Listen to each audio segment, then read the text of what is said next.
റീബത്തുൻ. സത്യസന്ധത എന്നുള്ളത്, സത്യം എന്നുള്ളത് അത് മനസ്സിന് സമാധാനമാണ്.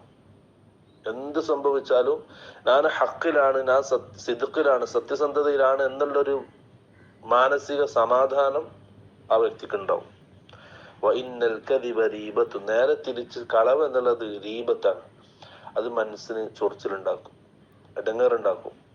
ഒരു മനസ്സാക്ഷിക്ക് ഒരു കുത്തുണ്ടാവുമല്ലോ, ഞാൻ പറഞ്ഞത്, ഞാൻ ചെയ്യുന്നത് ബാത്തിലാണ്, ഞാൻ സത്യസന്ധക്ക് എതിരായിട്ടാണ് ഈ ചെയ്യുന്നത്, കളവാണ് പറയുന്നത് എന്നുള്ളൊരു മനസ്സിനെ അസ്വസ്ഥമാക്കുന്ന കാര്യമാണ് കദിബ്. റവാഹു തിർമിദി. തിർമിദി ഉദ്ധരിക്കുന്ന ഹദീസാണ്. വഖാല ഹദീസുൻ സഹീഹുൻ.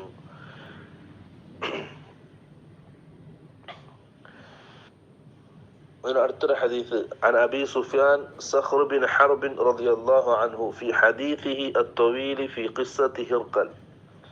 ഹിർക്കൽ രാജാവിന്റെ അടുക്കൽ അബൂ സുഫിയാൻ റളിയല്ലാഹു